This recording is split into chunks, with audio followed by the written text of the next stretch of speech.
Nothing makes you angrier than not being heard. The teacher not calling on you.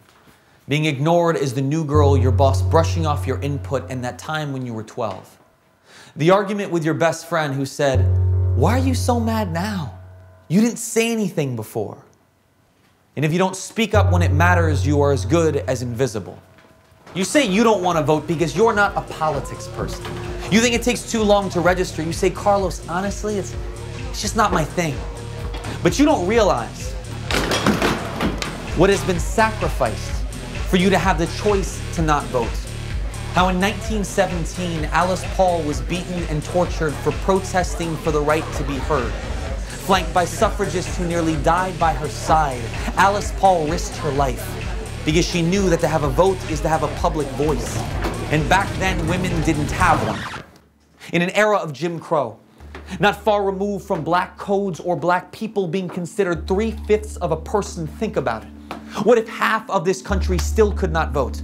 40 million were still not considered human. You would be in that half.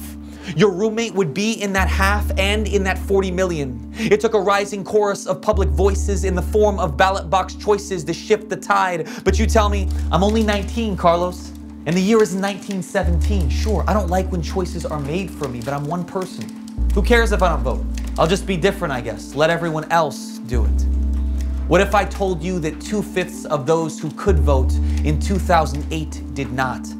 You claim your apathy as though it is exceptional, but it is painfully ordinary. As if you wouldn't be another voiceless mirage in a herd of 80 million watching something unfold that you had no part in. It might not be 1917, but the stakes are as high as they've ever been. And if you don't cast your vote, you'll be as invisible as that time when you were 12, invisible as that day in class. But don't do it for me. Don't do it because someone told you you should.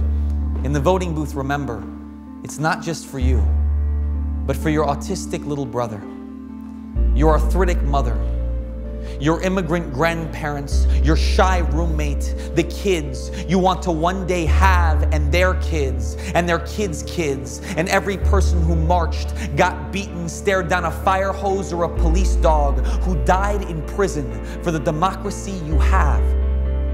And for Alice Paul, they will all be there with you.